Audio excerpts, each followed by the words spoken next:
ತಗೋಮ್ಮ. ಆನಂದ್,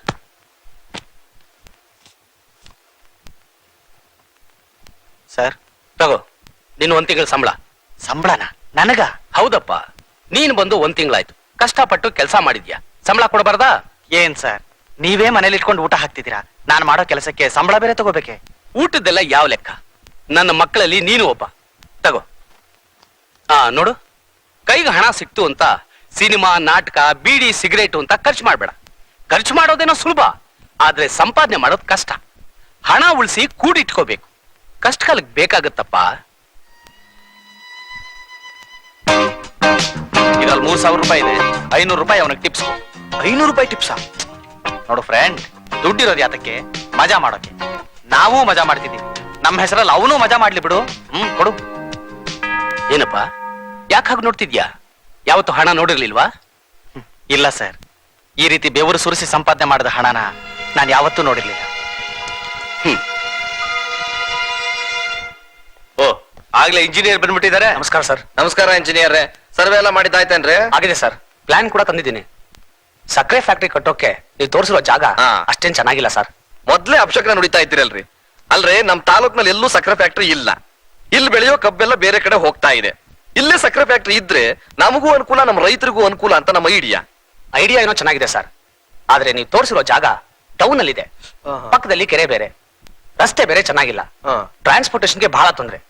ಇದ್ರ ಬದಲು ಆ ಮಿಲಿಟರಿ ರುದ್ರಪ್ಪನವ್ರ ಮನೆ ಸುತ್ತಮುತ್ತ ಪ್ರದೇಶ ಇದೆಯಲ್ಲ, ಅಲ್ಲಿ ನಮ್ ಫ್ಯಾಕ್ಟ್ರಿ ಕಟ್ಟೋಕೆ ತುಂಬಾ ಚೆನ್ನಾಗಿರುತ್ತೆ ಸರ್. ಹೌದು, ಮಾರ್ಕ್ ಮಾಡಿದೀನಿ ನೋಡಿ.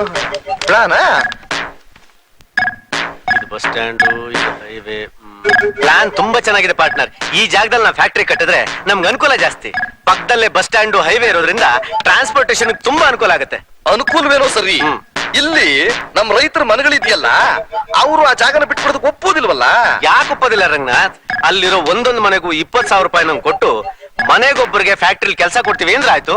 ರೈತರಿಗೇನೋ ದುಡ್ಡು ಕೊಟ್ಟು ಒಪ್ಪಿಸ್ಬಿಡ್ಬಹುದು, ಆದ್ರೆ ಮಿಲಿಟರಿ ಉದ್ರಪ್ಪ ಇದಾರಲ್ಲ, ಅವನ್ನ ಒಪ್ಸೋದ್ ಕಷ್ಟ.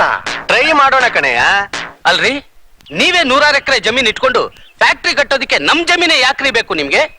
ತಪ್ಪು ತಿಳ್ಕೊಬೇಡಿ ರುದ್ರಪ್ಪ, ನಿಮ್ಮನ್ನೆಲ್ಲ ಇಲ್ಲಿಂದ ಓಡಿಸ್ಬೇಕು ಅನ್ನೋ ಉದ್ದೇಶ ನಮ್ದಲ್ಲ. ಈ ಜಾಗ ಫ್ಯಾಕ್ಟ್ರಿ ಕಟ್ಟೋದಕ್ಕೆ ತುಂಬಾ ಅನುಕೂಲವಾಗಿದೆ, ಅದಕ್ಕೋಸ್ಕರ ಕೇಳ್ತಾ ಇದ್ದೀನಿ. ನಿಮ್ಮೊಬ್ರಿಗೆ ಅನುಕೂಲ ಆಗುತ್ತೆ ಅಂತ ಇಷ್ಟು ಜನಕ್ಕೆ ಅನಾನುಕೂಲ ಮಾಡೋದು ಯಾವ ನ್ಯಾಯ ರೀ? ಇಲ್ಲಿರೋವೆಲ್ಲ ಹಳೆ ಮನೆಗಳೇ ತಾನೆ, ಇದನ್ನ ಬಿಟ್ಕೊಡೋದ್ರಿಂದ ತೊಂದ್ರೆ ಏನಿದೆ ನಿಮ್ಗೆ? ಇಷ್ಟು ದಿನ ವಾಸ ಮಾಡಿ ಜಾಗ ಬಿಟ್ಟು ದನ, ಕುರಿ, ಮೇಕೆ ಎಲ್ಲ ಸಾಗಿಸ್ಕೊಂಡು ಬೇರೆ ಕಡೆ ಹೋಗಿ ಮನೆ ಕಟ್ಟಿ ವಾಸ ಮಾಡ್ಬೇಕಾದ್ರೆ ತೊಂದ್ರೆ ಆಗಲ್ವಾ? ನಾವು ಕೇಳ್ತಾ ಇರೋದು ರುದ್ರಪ್ಪನ್ನ. ನೀನ್ ಯಾರೋ ಇಲ್ಲಿ ಬಂದು ಮಾತಾಡೋದಕ್ಕೆ? ಅವನೇನು ಬೇರೆ ಅಲ್ಲ, ನಮ್ ಹುಡುಗಾನೆ. ಅವನು ಹೇಳೋ ಮಾತೆ ನಾನು ಹೇಳೋದು. ಇದು ನಮ್ ಪೂರ್ವಿಕರ ಕಾಲದಿಂದ ವಾಸ ಮಾಡ್ತಿರೋ ಜಾಗ. ನೀವು ಫ್ಯಾಕ್ಟ್ರಿ ಕಟ್ಲಿ ಅಂತ ನಾವೆಲ್ಲ ಮನೆ ಬಿಟ್ಟು ಹೋಗಕ್ಕಾಗಲ್ಲ. ಅಲ್ಲ ಯಾರು ರುದ್ರಪ್ಪ, ಯಾರೋ ತಿಳುವಳಿಕೆ ಇಲ್ಲದ ಹುಡುಗ ಹೇಳ್ದ ಅಂತ ನೀನು ಅವನ್ ತಾಳಿಕೆ ಕುಣಿತಾ ಇದೀಯಲ್ಲ. ನಾವೇನ್ ನಿಮ್ ಮನೆಗಳನ್ನೆಲ್ಲ ಪುಗ್ಸಟ್ಟೆ ಬಿಟ್ಕೊಡಿ ಅಂತ ಕೇಳ್ತಾ ಇದೀವಾ? ಈಗಿನ ರೇಟ್ ಪ್ರಕಾರ ಎಷ್ಟು ಬೆಲೆ ಇದೆಯೋ ಅದಕ್ಕಿಂತ 10,000 ರೂಪಾಯಿ ಜಾಸ್ತಿನೇ ಕೊಡ್ತೀವಿ. ನೀವೆಲ್ಲರೂ ಮನೆ ಕಟ್ಕೊಳ್ಳೋದಕ್ಕೆ ನಮ್ಮ ಎಸ್ಟೇಟ್ನಲ್ಲಿ ಜಾಗನೂ ಕೊಡ್ತೀವಿ. ಅದು ಅಲ್ಲದೆ ನಮ್ ಫ್ಯಾಕ್ಟ್ರಿನಲ್ಲೇ ಮನೆಗೊಬ್ಬೊಬ್ಬರಿಗೆ ಒಂದೊಂದು ಕೆಲಸನೂ ಕೊಡ್ತೀವಿ. ಇನ್ನೇನು? ಇವ್ರು ಹೇಳೋ ಮಾತು ನ್ಯಾಯವಾಗಿ ಆಯ್ತಾ ರುದ್ರಣ್ಣ? ಸಾಕ್ ಸುಮ್ನೆ, ನಿಗೊಂದು ಗೊತ್ತಾಗಲ್ಲ. ಇವ್ರ ಫ್ಯಾಕ್ಟ್ರಿ ಕಟ್ಟಿ ಕೋಟಿಗಟ್ಟಲೆ ಸಂಪಾದಿಸ್ಕೊಳ್ಳಕ್ಕೆ ನಾವೆಲ್ಲ ನಮ್ ಜಾಗ ಖಾಲಿ ಮಾಡ್ಬೇಕಾ? ಇವ್ರು ಕೊಡ್ತೀವಿ ಅಂತ ಹೇಳ್ತಿರೋ ಜಾಗ ಇಲ್ಲಿಂದ 3 ಮೈಲಿ ದೂರ ಇದೆ. ಅಲ್ಲಿಂದ ಇಲ್ಲಿಗೆ ಬಂದು ಹೊಲ ಗದ್ದೆ ಬೇಸಾಯ ಮಾಡಕ್ಕಾಗತ್ತಾ?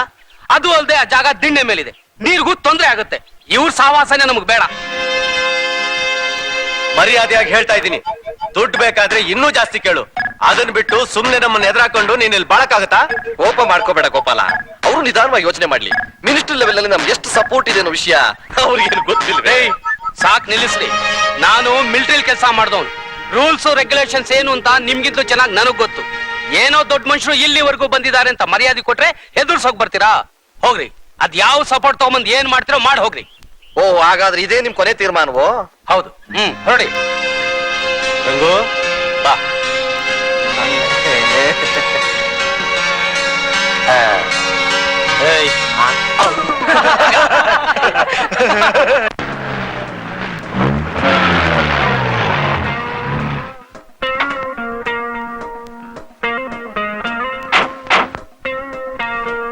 ಸಂಪಂಗಿ ಬಂದೆ ಅಮ್ಮ ಅವ್ರೆ. ಇದೇನಾ ಟೂರಿಂಗ್ ಟಾಕೀಸ್ ನೀ ಹೇಳಿದ್ದು? ಹೌದಮ್ಮ ಅವ್ರೆ. ಏನಿದು ಕಡ್ಲೆಕಾಯಿ ಗೋಡೌನ್ ಇದ್ದಾಗಿದೆಯಲ್ಲ? ಇದು ಒಂಥರ ಗೋಡೌನೆ, ಆದ್ರೂ ಇದ್ರಲ್ಲಿ ಸಿನಿಮಾ ತೋರಿಸ್ತಾರೆ. ಚೆನ್ನಾಗ್ ಕಾಣಿಸುತ್ತಾ? ಕಾಣಿಸುತ್ತೆ, ಕೆಲವು ಸಲ ಸರಿಯಾಗಿ ಕೇಳಿಸಲ್ಲ, ಗಲಾಟೆ ಜಾಸ್ತಿ. ನೋಡಿ, ಸಿಟಿಲಿ ನೀವು ನೋಡೋ ಸಿನಿಮಾದಲ್ಲಿ ಒಂದೇ ಇಂಟರ್ವಲ್ ಇರುತ್ತೆ, ಆದ್ರೆ ಇಲ್ಲಿ 7-8 ಸಲ ಆಗ್ತಾನೆ ಇರುತ್ತೆ ಇಂಟರ್ವಲ್. ಆದ್ರೂ ನೀವು ಹುಟ್ಟೋಕ್ಕಿಂತ ಮುಂಚೆ ತಯಾರಾದ ಪಿಕ್ಚರ್ಸ್ಗಳನ್ನೆಲ್ಲ ಇಲ್ಲಿ ನೋಡಬಹುದು. ನಾನು ಹಳೆ ಪಿಕ್ಚರ್ ಒಂದೂ ನೋಡಿಲ್ಲ. ಈಗ ನೋಡೋಣವಾ? ಈಗ್ಲಾ ಹೊತ್ತಾಗೋಯ್ತಲ್ಲ ಅಮ್ಮವ್ರೆ, ಇಷ್ಟೊತ್ತಿಗೆ ಪಿಕ್ಚರ್ ಅರ್ಧ ಓಡ್ಬಿಟ್ಟಿರುತ್ತೆ. ಅದೆಲ್ಲ ನಂಗೆ ಗೊತ್ತಿಲ್ಲ. ಈಗ್ಲೇ ಹೋಗಿ ನಾನ್ ಬಂದಿದ್ದೀನಿ ಅಂತ ಹೇಳಿ ಪಿಕ್ಚರ್ನ ಮೊದ್ಲಿಂದ ಹಾಕ್ಸು. ಒಳ್ಳೆ ಗ್ರಾಚಾರ ಬಂತಲ್ಲಪ್ಪ. ಆಯ್ತು, ಹೋಗಿ ಕೇಳಿ ನೋಡ್ತೀನಿ. ಒಳ್ಳೆ ಕತೆ ಆಯ್ತ್ರಿ. ನಡೀತಾ ಇರೋ ಸಿನಿಮಾ ಹ್ಯಾಂಗ್ ರಿಲೀಸಕ್ ಆಗ್ತೈತಿ? 6 ಗಂಟೆ ಇನ್ನೊಂದ್ ಶೋ ಐತಿ, ಆವಾಗ ಬಂದ್ ನೋಡಾಕ್ ಹೇಳ್ರಿ. 6 ಗಂಟೆ ಬರ್ಬೇಕಾ? ಯೋ ಮ್ಯಾನೇಜರ್, ಹುಡುಗಾಟ ಆಡ್ತಾ ಇದೀಯಾ? ಬಂದಿರೋ ಹುಡುಗಿ ಯಾರ ಮಗಳು ಗೊತ್ತಾ? ಗೊತ್ತ್ರಿ, ಅದೇ ಕಾಫಿ ಎಸ್ಟೇಟ್ ಓನರ್ ರಂಗನಾಥ್ ರಾಯರ್ ಮಗಳು ಅಲ್ವೇನ್ರಿ ಅಪ್ಪ? ಇಷ್ಟೇನಾ ಗೊತ್ತಿರೋದ್ ನಿಂಗೆ? ಇನ್ನೂ ಗೊತ್ತ್ರಿ, ಆಕಿ ಕಾರ್ ಬಂದಾಗ ರೈಲ್ವೆ ಗೇಟ್ ತೆಗಿಲಿಲ್ಲ ಅಂತ ಅದೇ ಜಾಗದಲ್ಲಿ ಒಂದು ಬ್ರಿಡ್ಜ್ ಕಟ್ಟಿದ್ರಲ್ಲ. ಆ, ಈಗ ನೀನ್ ಪಿಕ್ಚರ್ ತೋರ್ಸ್ಲಿಲ್ಲ ಅಂದ್ರೆ ಏನ್ ಕಟ್ಟಿಸ್ತಾರೆ ಗೊತ್ತಾ? ಏನ್ ಕಟ್ಟಿಸ್ತಾರಪ್ಪ? ಈ ಟೂರಿಂಗ್ ಟಾಕೀಸಿನ ಎತ್ತಂಗಡಿ ಮಾಡಿಸಿ ಇದೇ ಜಾಗದಲ್ಲಿ ಜೀವ ಸಮೇತ ನಿನ್ನ ಗೋರಿನ ಕಟ್ಟಿಸ್ಬಿಡ್ತಾರೆ. ಒಳ್ಳಿ ಪೀಕ್ಲಾಟಿ ತಂದೆಯಲ್ಲೋ ಯಪ್ಪ. ಹೌದು, ಒಳಗ್ ಸಿನಿಮಾ ನೋಡ್ತಿರೋ ಮಂದಿನೆಲ್ಲ ಆಚೆ ಕಳ್ಸೋ ಹೆಂಗೋ ಶಿವನ? ಯೋ ಮ್ಯಾನೇಜರ್, ಹಣ ನಾನ್ ಕೊಡ್ತೀನಿ. ತಲೆಗೆ 20 ರೂಪಾಯಿ ಕೊಟ್ಟು ನಾಳೆ ಬಂದು ಪಿಕ್ಚರ್ ನೋಡ್ರಿ ಅಂದ್ರೆ ಆಯ್ತು. ನೀನ್ ಹೋಗಿ ಸಿನಿಮಾ ನಿಲ್ಸು, ಬಾಕಿದೆಲ್ಲ ನಾನ್ ನೋಡ್ಕೋತೀನಿ. ಹೋಗೋ. ಆಯ್ತು ಯಪ್ಪ. ಲೇತಮ್ಮ,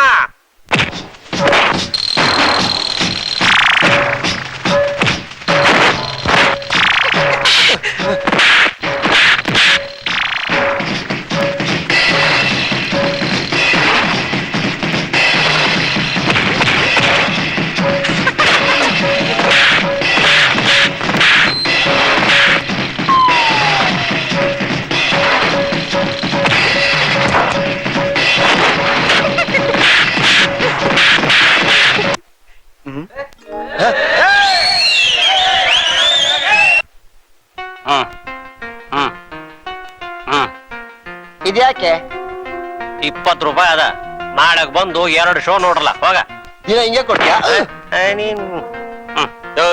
ಪಿಕ್ಚರ್ ಯಾಕೆ ನಿಲ್ಲಿಸ್ದೆ?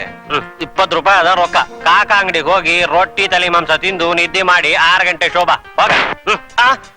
ತಾಲಿ ಎಲ್ಲ ಮಾತಾಡ್ಬೇಡ, ಕೇಳಿದ್ದಕ್ಕೆ ಜವಾಬ್ ಕೊಡು. ಪಿಕ್ಚರ್ ಯಾಕೆ ನಿಲ್ಲಿಸ್ದೆ? ನಮ್ಮ ಅಮ್ಮ ಅವ್ರು ಮೊದಲಿನಿಂದ ಪಿಕ್ಚರ್ ನೋಡ್ಬೇಕಂದ್ರು 20 ಅಲ್ಲ 30 ತಗೊಂಡು ಜಾಗ ಖಾಲಿ ಮಾಡ್. ಅಮ್ಮ, ನಿನ್ ಯಾರೋ ಕೇಳಿದ್ರು ಕೋತಿ ಮುಂಡೆದೆ. ಸುಮ್ಮನೆ ನಿಂತ್ಕ. ಯಾವ ಮ್ಯಾನೇಜರ್ ಬಾರೆ ಇಲ್ಲಿ. ಅವರು ಮಾತ್ರ ಕಾಸು ಕೊಡ್ತಾರೆ, ನಾವೇನು ಕಲ್ಲು ಕೊಟ್ಟಿದ್ವಿ. ಮರ್ಯಾದೆಯಾಗಿ ಪಿಕ್ಚರ್ ಹಾಕಿದ್ರೆ ಸರಿ, ಇಲ್ಲ ಅಂದ್ರೆ ಪೀಸ್ ಪೀಸ್ ಮಾಡ್ಬಿಡ್ತೀನಿ. ಯಾರ ಅವನು ತಲೆ ಎಲ್ಲ ಮಾತಾಡ್ತಾನೆ? ಏಯ್, ಅವನು ಇವನು ಅಂದ್ರೆ ಹಲ್ಗಿಲೆಲ್ಲ ಉದುರಿಸ್ಬಿಡ್ತೀನಿ. ಮರ್ಯಾದೆಯಾಗಿ ಮಾತಾಡು. ಲೇ, ನಾನ್ ಯಾರ್ ಗೊತ್ತೇನೋ? ನೀನ್ ಯಾರಾದ್ರೆ ನನಗೇನೆ. ಹೋಗ್ಗೆ ಲೇ. ಲೇ, ನೀನು ನನ್ನ ಲೇ ಅಂತೀಯಾ? ಹೌದು ಕಣೆ, ನಿನ್ನೆ. ಆ ಕಣೇನಾ? ಲೇ, ನಿನ್ನ ನಿನ್ನ ಒಂದ್ ಕೈ ನೋಡ್ಕೋತೀನಿ. ಹೋಗ್ಯಲೇ, ನಿನ್ನಂಥವ್ರನ್ನ ಎಷ್ಟು ಜನ ನೋಡಿಲ್ಲ ನಾನು. ನೀನೇನ್ ಈ ಊರಿಗೆ ಎಲಜ್ ಬತ್ರ ನೀನ? ಹೋಗ್ಯ ಹೋಗ್ಯ ಹೋಗಲೇ, ಹೋಗ. ಏಯ್, ಹೋಗ ಒಳಗೋಗಿ ಪಿಕ್ಚರ್ ಹೋಗ. ಅಲ್ವೋ, ನನ್ನ ಮಗಳು ಆಫ್ಟರ್ ಆಲ್ ಒಂದು ಹಳೆ ಪಿಕ್ಚರ್ ನ ಮೊದ್ಲಿಂದ ನೋಡೋದಕ್ ಬಿಡ್ಲಿಲ್ಲ ಅಂತ ಅಂದ್ರೆ ಆ ಟಾಕೀಸು ಇವರಲ್ಲಿ ಯಾಕೋ ಇರ್ಬೇಕು? ನೀವ್ ಹಿಂಗೆ ಹೇಳ್ತೀರಂತ ನನಗೆ ಗೊತ್ತು ಯಜಮಾನ್ರೆ. ಅದಕ್ಕೆ ಆ ಟಾಕೀಸ್ ಮಾಲೀಕನ ಹತ್ರ ಹೋಗಿ ಅದ್ರ ಬೆಲೆ ಮಾತಾಡಿದ್ದೀನಿ. ಆದ್ರೆ ಲೈಸೆನ್ಸ್ ಎಲ್ಲ ಸೇರಿ 3 ಲಕ್ಷ ಹೇಳ್ತಾನೆ. ಏಯ್, 3 ಲಕ್ಷ ಯಾವ್ದು ಮಹಾ? ಇನ್ನೂ 1 ಲಕ್ಷ ರೂಪಾಯಿ ಜಾಸ್ತಿ ಆದ್ರೂ ಸರಿ. ಅವನು ಮುಖದ ಮೇಲೆ ಬಿಸಾಕಿ ಕೈಪತ್ರ ಬರ್ಸಿ ಟಾಕೀಸಿಗೆ ಬೀಗ ಹಾಕ್ಸೋ, ಖಾಲಿ ಬಿದ್ದಿರ್ಲಿ. ಅಷ್ಟು ಮಾಡಿದ್ರೆ ಸಾಲದು ಡ್ಯಾಡಿ. ಥಿಯೇಟರ್ ಹತ್ರ ಯಾವನೋ ಭಿಕಾರಿ ನನ್ನ ಹತ್ರ ಮರ್ಯಾದೆ ಇಲ್ಲದೆ ಮಾತಾಡ್ದ. ಅವನ್ನ ಮಾತ್ರ ಸುಮ್ನೆ ಬಿಡ್ಬಾರ್ದು. ಯಾರು ಅವನು? ಅದನ್ನು ತಿಳ್ಕೊಂಡು ಬಂದಿದ್ದೀನಿ ಯಜಮಾನ್ರೆ. ಅವನ ಹೆಸರು ಆನಂದ್ ಅಂತ. ಆ ಮಿಲಿಟರಿ ರುದ್ರಪ್ಪನ ಹತ್ರ ಕೂಲಿ ಕೆಲಸ ಮಾಡ್ಕೊಂಡಿದ್ದಾನೆ. ಕೂಲಿ ಕೆಲಸ ಮಾಡೋನ್ಗೆ ಅಷ್ಟೊಂದು ದುರಹಂಕಾರನ? ಹೌದು ಡ್ಯಾಡಿ, ಅವನ್ ನನ್ನ ಹೋಗಿಲ್ಲೇ ಅನ್ಬಿಟ್ಟ. ಏನು ಹೋಗಿಲ್ಲೇ ಅವನ್ನ? ಅಷ್ಟೇನಾ?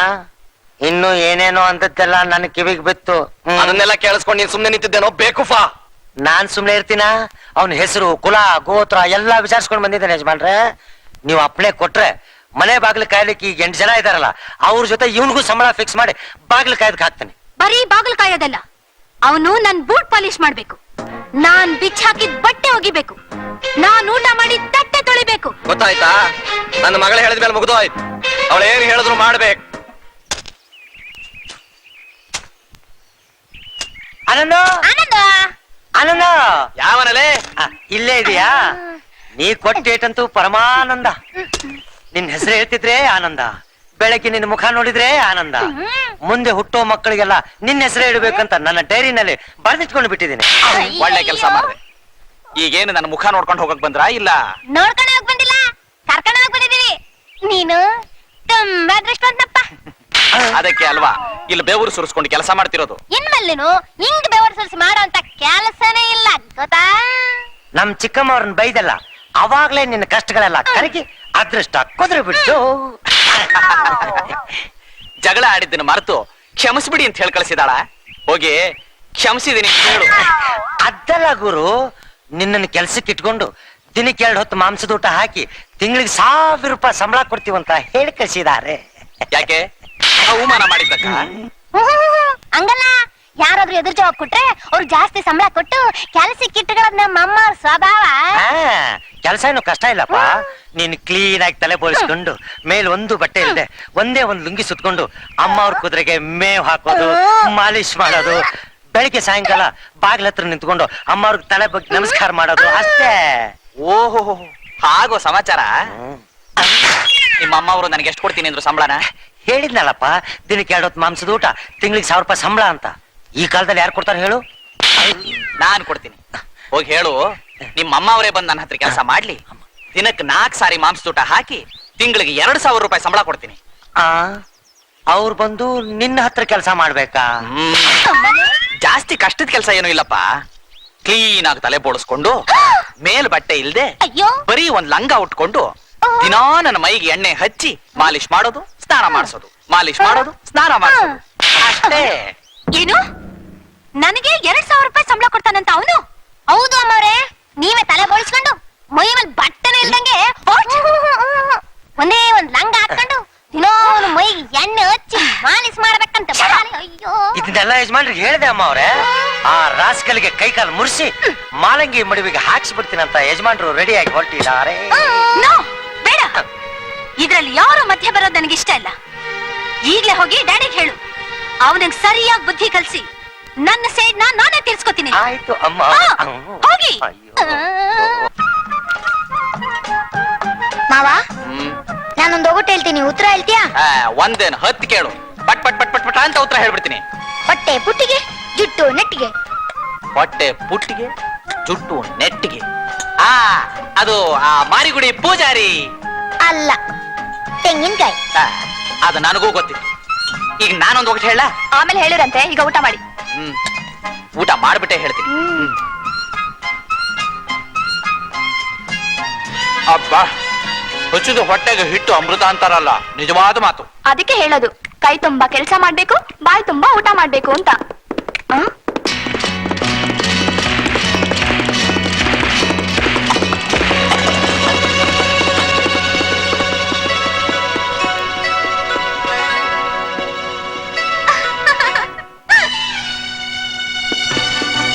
ಅಯ್ಯೋ ಪಾಪಿ, ಅವಳ ನೆಗದ್ ನೆಲ್ಲಿಕಾಯಾಗ ತಿನ್ನೋ ಅನ್ನಕ್ಕೂ ಮಣ್ಣಾಕದ್ನಲ್ಲ, ನೋಡ್ದ್ಯಾ?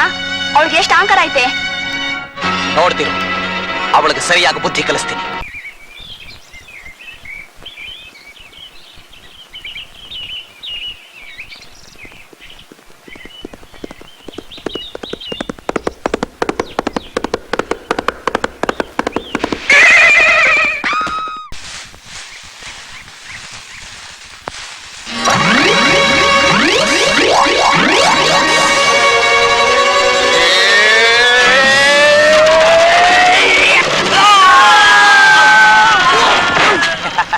ಬನ್ನಿ ನನ್ನ ಮಕ್ಕಳ, ಪೀಸ್ ಪೀಸ್ ಮಾಡ್ಬಿಡ್ತೀನಿ. ಈಗ ಬನ್ನಿ.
ಯಾರೋ ನಿಮ್ಮನ್ನ ಕಳಿಸಿದ್ದು?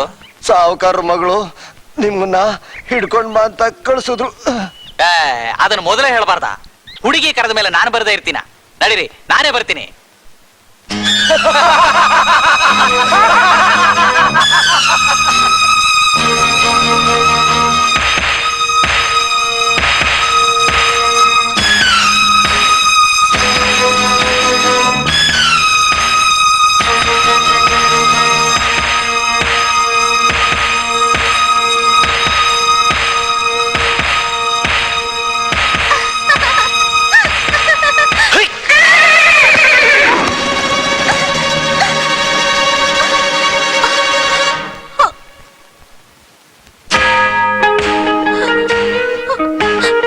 ಬೇಡ ಬೇಡ.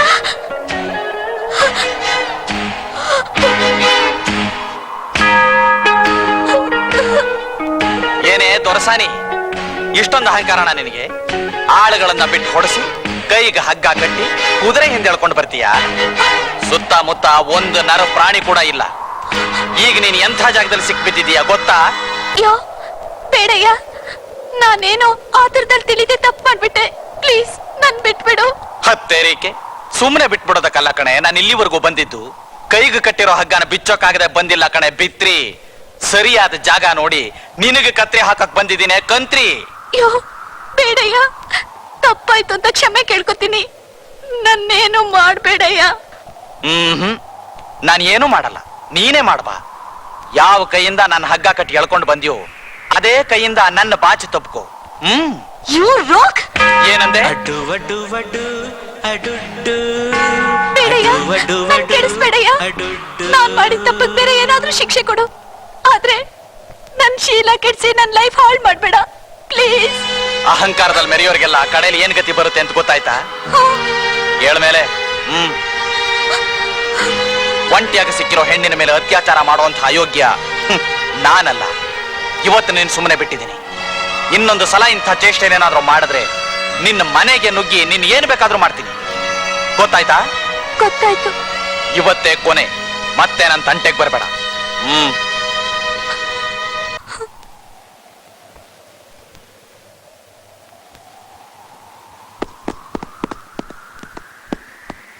ಏನೋ ಭಿಕಾರಿ, ನನ್ನ ಮನೆಗೆ ನುಗ್ಗಿ ಬರ್ತೀಯೇನೋ? ಅಷ್ಟು ಧೈರ್ಯ ಇದೆಯೇನೋ ನಿನ್ಗೆ? ನೀನು ಗಂಡಸೆ ಆದ್ರೆ ಬಾರ ನೋಡ್ತೀನಿ. ಬರ್ತೀನಿ ಕಣೆ, ನಾಳೆನೆ ನಿನ್ ಮನೆಗೆ ಬರ್ತೀನಿ. ನಾನು ಅಂಜದ ಗಂಡು ಅನ್ನೋದನ್ನ ಮರಿಬೇಡ. ಬಾರಲೇ ನೋಡ್ತೀನಿ. ಏನು ನಿನ್ನ ಮೈ ಮುಟ್ಟುವಷ್ಟು ಮುಂದುವರೆದು ಬಿಟ್ಟಿದ್ದಾನ ಅವನು? ಹೌದು ಡ್ಯಾಡಿ, ಉಪಾಯವಾಗಿ ಅವನಿಂದ ತಪ್ಪಿಸ್ಕೊಂಡ್ ಬಂದೆ. ಇಲ್ದೇ ಇದ್ರೆ ನನ್ ಲೈಫೇ ಹಾಳಾಗ್ತಾ ಇತ್ತು. ಇಷ್ಟು ಮುಂದುವರಿಯೋದಕ್ಕೆ ಅವನನ್ನು ಬಿಟ್ಟಿದ್ದೇ ತಪ್ಪು. ನಾನೇ ಸೇರ್ ತೀರ್ಸ್ಕೊತೀನಿ ಅಂತ ನೀನೇ ನನ್ನ ತಡೆದು ಬಿಟ್ಟೆ. ಇಲ್ದೆ ಹೋಗಿದ್ರೆ ಅವತ್ತೇ ನಾನು ಅವನನ್ನು ಹುಟ್ಟಲಿಲ್ಲ ಅನಿಸ್ಬಿಡ್ತಿದ್ದೆ. ಯಜಮಾನ್ರೆ ಸಿಕ್ಬಿಡ್ತು, ಸಿಕ್ಕೇ ಬಿಡ್ತು. ಏನೋ? ಒಂದ್ ಐಡಿಯಾ. ಅವನ ಅಮ್ಮ ಅವ್ರ ಮೇಲೆ ಅತ್ಯಾಚಾರ ಮಾಡ್ದ ಅಂತ ಪೊಲೀಸರ ಕಂಪ್ಲೇಂಟ್ ಕೊಟ್ಬಿಡೋಣ. ನಾನೇ ಕಣ್ಣಾರೆ ಕಂಡೆ ಅಂತ ಸಾಕ್ಷಿ ಹೇಳ್ತೀನಿ. ಆಗ ಅವನಿಗೆ 10 ವರ್ಷ ಜೈಲ್ ಶಿಕ್ಷೆನೂ ಆಗತ್ತೆ, ಅವನ ಕಾಟನು ತಪ್ಪಾಗುತ್ತೆ. ಬೇಕುಫಾ ಚೆನ್ನಾಗಿರೋ ನನ್ನ ಮಗಳನ್ನ ಕೆಟ್ಟೋದ್ಲು ಅಂತ ನಾವೇ ಅಪಪ್ರಚಾರ ಮಾಡಿದ್ರೆ ನಾಳೆ ಅವಳನ್ನ ಯಾರೋ ಮದುವೆ ಮಾಡ್ಕೋತಾರೆ. ಅಯ್ಯೋ ಗಿಂತೊಂದು. ಅಯ್ಯಯ್ಯೋ, ಇದನ್ನೆಲ್ಲ ನಾನು ಯೋಚನೆನೆ ಮಾಡ್ಲಿಲ್ವೇ? ಅಷ್ಟು ಯೋಚನೆ ಮಾಡೋ ಶಕ್ತಿ ನಿನಗಿದ್ದಿದ್ರೆ ನೀನ್ ಯಾಕಿನ್ನು ಕೈ ಚೀಲವಾಗೇ ಇರ್ತಿದ್ದೆ. ಸುಮ್ನಿರ್ಲಿ. ನಡೆಯಲ್ಲ ನೀನ್ ನಾಳೆ. ಹಲೋ ಪಾರ್ಟ್ನರ್, ರೆಡಿ ಆಗಿದೆ ತಾನೆ? ಬಾ ಹೋಗೋಣ. ಇಲ್ಲ ಗೋಪಾಲ, ನಾನಿವತ್ ಮನೆ ಬಿಟ್ಟು ಎಲ್ಲೂ ಬರಕ್ಕಾಗಲ್ಲ. ಯಾಕೆ? ಏನೋ ದೊಡ್ಡ ಸಮಸ್ಯೆಯಲ್ಲಿ ಸಿಕ್ಕಾಕೊಂಡಿರೋ ಹಾಗೆ ಒದ್ದಾಡ್ತಿದ್ಯಲ್ಲ, ಏನ್ ಸಮಾಚಾರ? ಅದೇ ಆನಂದ್ ವಿಷಯ ನಿನ್ಗೆ ಹೇಳಿದ್ನಲ್ಲ, ಹ್ಮ್. ಅವಂದೇ ದೊಡ್ಡ ಸಮಸ್ಯೆ ಆಗಿದೆ. ಇವತ್ತು ಅವ್ನು ನಮ್ಮ ಮನೆಗೆ ಬಂದು ಆಶಾಗ್ ಬುದ್ಧಿ ಕಲಿಸ್ತೀನಿ ಅಂತ ಹಠ ತೊಟ್ಟಿದ್ದಾನಂತೆ. ವಾಟ್ ಮಿಸ್ಟರ್ ರಂಗನಾಥ್, ಯಾವನೋ ಕೂಲಿ ಮಾಡ್ಕೊಂಡು ಬಿದ್ದಿರೋ ಭಿಕಾರಿ ಆಡಿದ ಮಾತನ್ನೇ ದೊಡ್ಡ ಸಮಸ್ಯೆ ಅಂತ ತಿಳ್ಕೊಂಡು ಒದ್ದಾಡ್ತಾ ಇದೆಯಲ್ಲ, ಈ ಮನೆ ಬಾಗಿಲಿಗೆ ಬರೋಷ್ಟು ಧೈರ್ಯ ಇದೆಯಾ ಅವನಿಗೆ? ಓ, ಇದು ಅಷ್ಟೊಂದು ಉದಾಸೀನ ಮಾಡುವಂತ ವಿಚಾರ ಅಲ್ಲ ಗೋಪಾಲ. ಮೊದಲೇ ಕೆಟ್ಟ ಜನ, ಏನ್ ಮಾಡೋದಕ್ಕೂ ಹೆಸೋದಿಲ್ಲ. ಅದಕ್ಕೆ ಇವತ್ತು ಮನೇಲಿ ಇದ್ಬಿಡ್ಬೇಕು ಅಂತ ತೀರ್ಮಾನ ಮಾಡ್ಬಿಟ್ಟಿದ್ಯಾ? ಚೆನ್ನಾಗಿದೆ. ಇವತ್ತು ಮಿನಿಸ್ಟರ್ ಅಪಾಯಿಂಟ್ಮೆಂಟ್ ಕೊಟ್ಟಿದ್ದಾರೆ. ಇದೇ ಸಮಯದಲ್ಲಿ ಅವ್ರ ಮುಖಾಂತರ ನಮ್ ಕಾರ್ಯ ಸಾಧಿಸ್ಕೊಳ್ದೆ ಹೋದ್ರೆ ಮುಂದೆ ನಮಗ್ ಫ್ಯಾಕ್ಟ್ರಿ ಕಟ್ಟೋದಕ್ಕೆ ಜಾಗನೇ ಸಿಕ್ಕೋದಿಲ್ಲ. ಮೊದ್ಲು ನಮ್ ಕೆಲಸ ನೋಡೋಣ, ನಡಿ. ಸರಿ, ಆಶಾನು ಜೊತೆಲೆ ಕರ್ಕೊಂಡು ಹೋಗೋಣ. ಬೇಡವೋ, ಆಶಾನು ಅಲ್ಲಿ ಕರ್ಕೊಂಡು ಹೋದ್ರೆ ನಮ್ ವ್ಯವಹಾರಕ್ಕೆ ತೊಂದರೆ ಆಗುತ್ತೆ. ಅವಳ ಜೊತೆಗೆ ನಮ್ ವಿನೋದ್ ಇರ್ತಾನೆ. ಆ ಆನಂದಲ್ಲ, ಅವನಂತ 10 ಜನ ಬಂದ್ರು ಕೈ ಕಾಲು ಮುರಿದು ಕಳಿಸ್ತಾನೆ. ಡ್ಯಾಡಿ, ಆಶಾನ್ ಕಾಪಾಡೋ ಜವಾಬ್ದಾರಿ ನನಗಿರ್ಲಿ. ನೀವು ಧೈರ್ಯವಾಗಿ ಹೋಗಿ ಬನ್ನಿ. ಆಶಾ, ಧೈರ್ಯವಾಗಿರಮ್ಮ. ಈ ಮನೆ ಸುತ್ತನೂ ನಮ್ ಜನ ಕಾಯ್ತಾ ಇರ್ತಾರೆ. ಅಪ್ಪಿ ತಪ್ಪಿ ಅವನು ಈ ಕಡೆ ಬಂದ್ರು ಅವನ ಕೈ ಕಾಲು ಮುರಿದು ಬಿಡ್ತಾರೆ.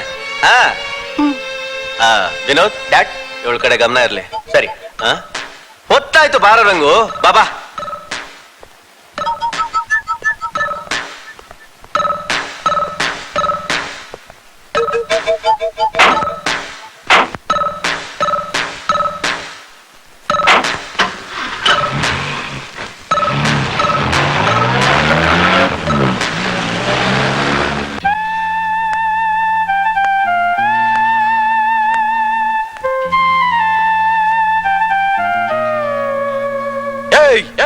ಬರ್ತೀನಿ ಕಣೆ, ನಾಳೆನೆ ನಿನ್ ಮನೆಗ್ ಬರ್ತೀನಿ. ನಾನು ಅಂಜದ ಗಂಡು ಅನ್ನೋದನ್ನ ಮರಿಬೇಡ.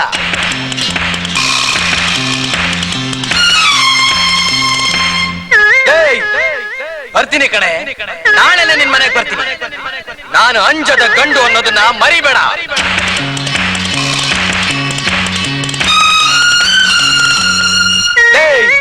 ಬರ್ತೀನಿ ಕಣೆ, ನಾಳೆನೆ ನಿನ್ ಮನೆಗ್ ಬರ್ತೀನಿ. ನಾನು ಅಂಜದ ಗಂಡು ಅನ್ನೋದನ್ನ ಮರಿಬೇಡ.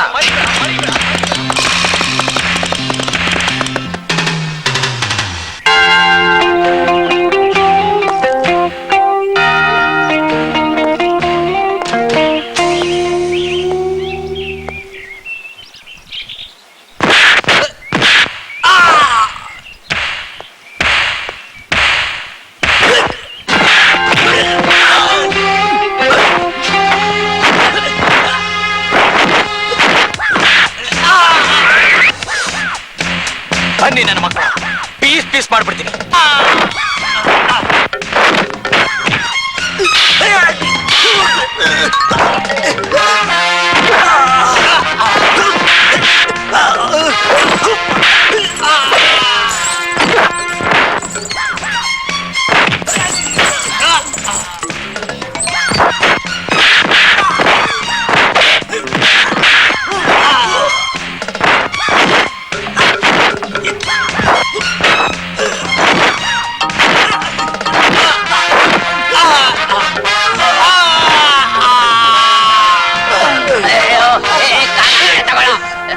ಯಾರಾದ್ರೂ ನನ್ನ ತಂಟೆಗೆ ಬಂದ್ರೆ ಪೀಸ್ ಪೀಸ್ ಮಾಡಾಕ್ಬಿಡ್ತೀನಿ.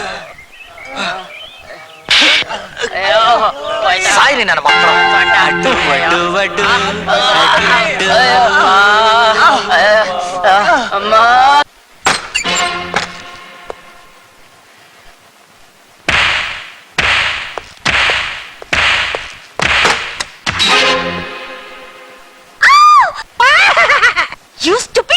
ನನ್ ಬೆಡ್ರೂಮ್ ಬರಕ್ಕೆ ಎಷ್ಟು ಧೈರ್ಯ ನಿಂಗೆ?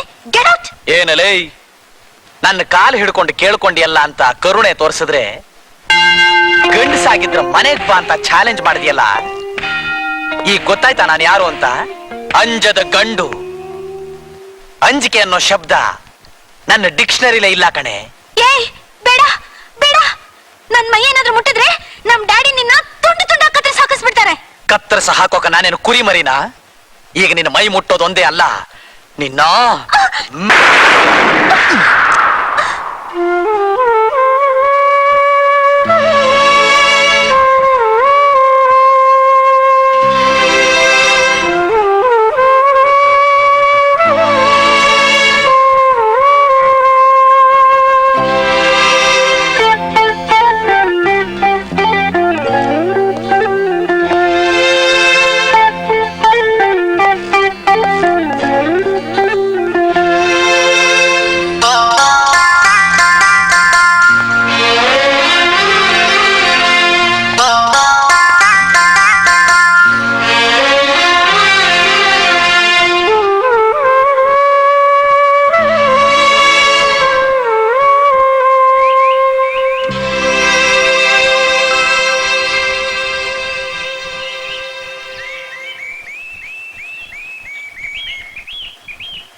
ಏನು ದೊಡ್ಡ ರೌಡಿನ ನೀನು ರಾಸ್ಕಲ್?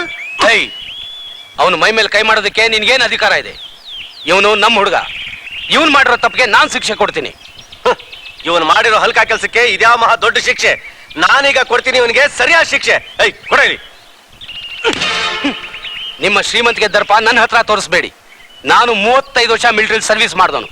ಯಾವ ತಪ್ಪಿಗೆ ಯಾವ ಶಿಕ್ಷೆ ಕೊಡ್ಬೇಕು ಅಂತ ನನಗೂ ಚೆನ್ನಾಗಿ ಗೊತ್ತು. ಇವನ್ ಮಾಡಿರೋದೇನೋ ತಪ್ಪು ನಿಜ, ಆದ್ರೆ ನಿಮ್ ಹುಡುಗಿ ಮಾಡಿರೋದು ಮಾತ್ರ ಸರಿನಾ? ರೌಡಿಗಳನ್ನ ಬಿಟ್ಟು ಹೊಡಿಸಿ ಕೈಗೆ ಹಗ್ಗ ಕಟ್ಟಿ ಕುದುರೆ ಹಿಂದೆ ಎಳ್ಕೊಂಡು ಹೋದ್ರೆ ಯಾವ ಗಂಡಸಕ್ ತಾನೇ ರೋಷ ಬರಲ್ಲ. ಕೂಲಿ ಮಾಡೋವನಿಗೂ ಆತ್ಮಾಭಿಮಾನ ಇರುತ್ತೆ ಅನ್ನೋದನ್ನ ಮರಿಬೇಡಿ. ನೋಡಮ್ಮ, ನೀನು ವಿದ್ಯಾವಂತೆ, ಬುದ್ಧಿವಂತೆ, ಚೆನ್ನಾಗಿ ಯೋಚನೆ ಮಾಡಿ ತೀರ್ಮಾನ ಮಾಡಿ.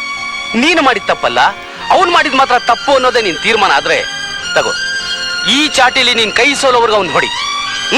ತಗೋ ತಗೋ ಆಶಾ, ಇವನ್ ಜೀವ ಹೋಗೋವರೆಗೂ ಚರ್ಮ ಸೋಲ್ಬಿಡು.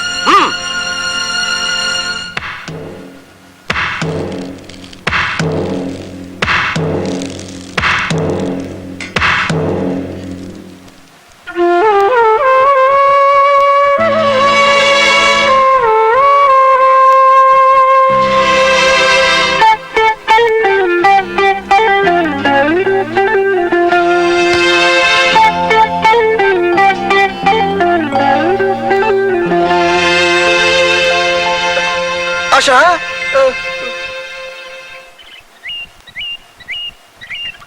ನೋಡೋ, ಅವಳು ನಿನಗೆ ಶಿಕ್ಷೆ ಕೊಡದೇ ಇದ್ರು ಈಗ ನೀನ್ ಶಿಕ್ಷೆ ಅನುಭವಿಸ್ಲೇಬೇಕು. ಹೊತ್ತು ಮುಳುಗೋವರೆಗೂ ನೀನು ಹೀಗೆ ನಿಂತಿರ್ಬೇಕು. ಒಂದ್ ತೊಟ್ಟು ನೀರ್ನು ಕುಡಿಬಾರ್ದು, ಗೊತ್ತಾಯ್ತಾ?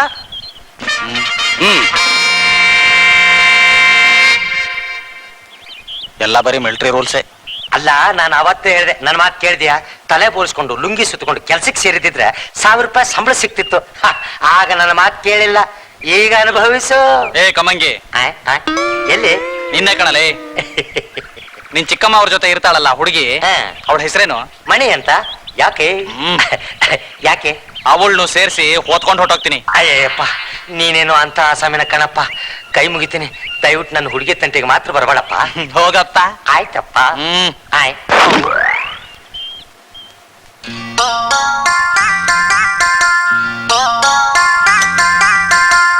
ಅಮರೇ, ಅಮರೇ, ಏನು? ಬನ್ನಿ ಊಟ ಮಾಡಿ. ಓಹೋ ಬೇಡ, ನಂಗೆ ಹಸಿವಿಲ್ಲ. ಅಯ್ಯೋ, ಬೆಳಗ್ಗೆಯಿಂದ ಏನು ತಿಂದಿಲ್ಲ, ಒಂದ್ ತೊಟ್ಟು ನೀರು ಕುಡ್ದಿಲ್ಲ. ಬನ್ನಿ ಅಮರ, ಊಟ ಮಾಡಿ. ಸುಮ್ನೆ ಪೀಡಿಸ್ಬೇಡ, ನಾನು ಊಟ ಮಾಡಲ್ಲ. ಓಹೋ, ಅತ್ತ ಸಮಾಚಾರ. ಯಾಕೆ ಮಂಗಳ ಅಳ್ತಿದೀಯಾ? ಇನ್ನೇನ್ ಮಾಡ್ಲಿ, ಅವಳು ಮಾಡಿ ತಪ್ಪಿಗೆ ಅಪ್ಪ ನೋಡು ನಿನ್ಗೆಂತ ಶಿಕ್ಷೆ ಕೊಟ್ಟವ್ರೆ. ಮರ ಕಟ್ಟಾಕಿ ಹೊತ್ ಮುಳ್ಗೋವರ್ಗು ಅನ್ನ ನೀರು ಇಲ್ಲದೆ ಹಿಂಗೆ ನಿಂತಿರ್ಬೇಕು ಅಂದ್ರೆ ಸುಮ್ನೆನಾ? ಅದಕ್ಕೆ ಯಾಕೆ ಇಷ್ಟೊಂದು ಅಳ್ತಿದೀಯಾ? ಇದೆಲ್ಲ ದೊಡ್ಡ ಶಿಕ್ಷೆ ಏನಲ್ಲ. ನಾನು ಮನಸ್ಸು ಮಾಡಿದ್ರೆ ಇದನ್ನ ಈಗಲೇ ಬಿಚ್ಕೋಬಹುದು. ಆದ್ರೆ ದೊಡ್ಡೋರ್ ಮಾತಿಗೆ ಬೆಲೆ ಕೊಡ್ಬೇಕು ಅಂತಾನೆ ನಾನು ಇಲ್ಲಿ ನಿಂತಿದ್ದೀನಿ. ನಿಮ್ಮಪ್ಪ ಹೇಳೋದ್ರಲ್ಲೂ ನ್ಯಾಯ ಇದೆ. ನಾನು ಅವಳ ಮೇಲೆ ಸೇಡ್ ತೀರಿಸ್ಕೊಂಡಿದ್ದು ತಪ್ಪೇನಲ್ಲ, ಆದ್ರೆ ಸೇಡ್ ತೀರಿಸ್ಕೊಂಡ ರೀತಿ ಮಾತ್ರ ತಪ್ಪು. ಹೌದು, ನೀನ್ ಅವಳಿಗೆ ಮುತ್ತಿಟ್ಬಿಟ್ಟೆ ಅನ್ನೋ ಸುದ್ದಿ ಕೇಳಿ ನಂಗೂ ಏನೋ ಒಂಥರ ಆಯ್ತು. ಕೋಪ ಇದ್ರೆ ಕೆನೆಗೆ ತಪ್ಪಿಟ್ಟು ಬಂದಿದ್ರೆ ಆಗ್ತಿತ್ತು.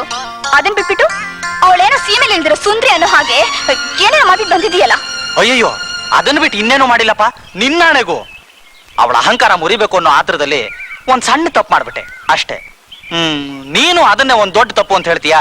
ತಪ್ಪು ಅಂತ ಏನಲ್ಲ, ಅವಳಿಗೆ 4 ಬಿದ್ದಿದ್ರೆ ನನಗೆ ಸಮಾಧಾನ ಆಗ್ತಿತ್ತು. ಅನ್ಯಾಯವಾಗಿ ನಿನ್ ತುಟಿನ ಮೈಲ್ಗೆ ಮಾಡ್ಕೊಂಡ್ಬಿಟ್ಟಿಯಲ್ಲ ಅಂತ. ಹೋಗ್ಲಿ, ಮೊಸರನ್ನ ತಂದಿದ್ದೀನಿ, ಊಟ ಮಾಡು. ನಾನೇನು ತಿನ್ನೋದಿಲ್ಲ. ಸಾಯಂಕಾಲದವರೆಗೂ ಏನು ತಿಂದೆ ಹೆಂಗಿರ್ತೀಯ? ಹಸಿವಾಗಲ್ವಾ ನಿಂಗೆ? ಹಸುವೇನೋ ಇದೆ, ಆದ್ರೆ ಈ ಹಸುವಿನಲ್ಲೇ ಒಂಥರ ಸುಖನೂ ಇದೆ. ಇದುವರೆಗೆ ಇಂಥ ಸುಖ ಅನುಭವಿಸಿರ್ಲಿಲ್ಲ, ಈಗ ಅನುಭವಿಸ್ತಾ ಇದ್ದೀನಿ. ಏ, ಇದೇನಿದು? ಊಟ ಮಾಡೋದು ಬಿಟ್ಟು ಹಿಂಗ್ ಕುಂತಿದ್ಯಾ? ಯಾಕಾಯ್ ತೊಳ್ಕೊಂಬಿಟ್ಟೆ? ಯಾಕೋ ಹಸುವಿಲ್ಲ. ಅಂತೂ ಅವಳ ಮನೆಗೆ ಹೋಗ್ ಬಂದಾಗ್ನಿಂದ ಮಂಕಾಗ್ಬಿಟ್ಟೆ ನೀನು. ಸರಿಯಾಗಿ ಊಟನೂ ಮಾಡಲ್ಲ, ಹಾಳಾದವಳು. ಮಾಟ ಗೀಟ ಮಾಡಿಸ್ಬಿಟ್ಟವಳ ಏನೋ? ಛೆ, ಹಾಗೆಲ್ಲ ಹೇಳ್ಬೇಡ ಮಂಗಳ. ಅವಳು ಕೆಟ್ಟೋಳೇನಲ್ಲ. ನೋಡ್ದ್ಯಾ, ಇದ್ದಕ್ಕಿದಂಗೆ ಅವಳ ಹೊಗ್ಲಕ್ ಶುರು ಮಾಡ್ಬಿಟ್ಟಿಯಲ್ಲ. ನಾನೇನು ಅವಳನ್ನು ಹೊಗಳ್ತಿಲ್ಲ, ಇರೋ ವಿಷಯನ ಹೇಳ್ದೆ. ಅವತ್ ನಾನು ಹೊಡಿ ಅಂತ ಅವಳ ಕೈಗೆ ಚಾವಟಿ ಕೊಟ್ಟಾಗ ನಾನು ಹೊಡೆದ್ಲಾ? ಹಾಗಾದ್ರೆ ಅವಳು ಮಾಡಿದ್ದಲ್ಲ ಸರಿ ಅಂತ ನೀನ್ ಹೇಳೋದು? ಅವಳು ಇಲ್ಲಿವರೆಗೂ ಮಾಡಿದ್ದೆಲ್ಲ ಸರಿ ಅಂತ ನಾನು ಹೇಳ್ತಿಲ್ಲ, ಆದ್ರೆ ಅವಳು ಇನ್ನು ಮುಂದೆ ಮಾಡೋದೆಲ್ಲ ಸರಿಯಾಗೇ ಇರುತ್ತೆ. ಏನ್ ಸರಿಯಾಗಿರುತ್ತೋ ಏನೋ, ನನಗ್ ಮಾತ್ರ ಅವಳ ಹೆಸರು ತೆಗೆದ್ರೇನೆ ಆಗೋಲ್ಲ. ಸರಿ, ನೀವು ಮನೆಗೆ ಹೋಗಿ, ನಾನು ಎತ್ತುಗಳಿಗೆ ಮೇವ್ ಹಾಕ್ಬಿಟ್ಟು ಬರ್ತೀನಿ. ಅಕ್ಕ, ಅವತ್ ನೀನ್ ಇವ್ರನ್ನ ಮಾವ ಅನ್ನು ಅಂತ ಹೇಳ್ಕೊಟ್ಟೆ. ಇನ್ಮೇಲೆ ಮಾವ ಅನ್ನೋ ತಪ್ಪೇನೋ ಅನ್ಸುತ್ತೆ. ಏನು ಅರ್ಥ ಇಲ್ಲದೆ ಏನೇನೋ ಮಾತಾಡ್ತೀಯಾ? ಆಹಾ, ನನಗೇನ್ ಅರ್ಥ ಆಗಲ್ಲ ಅನ್ಕೊಂಡಿದ್ಯಾ? ನನಗೆಲ್ಲ ಗೊತ್ತು. ನಿನ್ ಮನ್ಸಲ್ಲಿ ಇವರೇ ಇದ್ದಾರೆ, ಆದ್ರೆ ಅವ್ರ ಮನ್ಸಲ್ಲಿ ಬೇರೆ ಯಾರೋ ಇದ್ದಾರೆ. ನನ್ ಮನ್ಸಲ್ಲಿ ಇವರೇ ಇದ್ದಾರೆ ಅಂತ ನಾನೇ ಯಾವಾಗ ಹೇಳಿದ್ನೋ? ಹೊರಡು, ಹೊತ್ತಾಯ್ತು.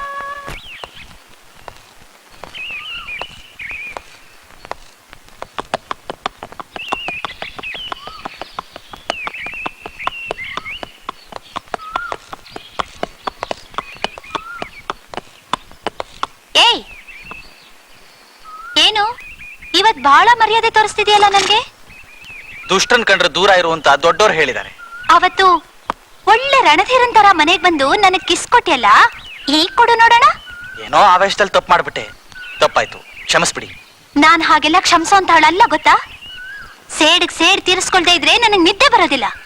ನೋಡ್ತಿರು ಈಗ ನಾನ್ ನಿನ್ಗೇನ್ ಮಾಡ್ತೀನಿ ಅಂತ. ಏಯ್!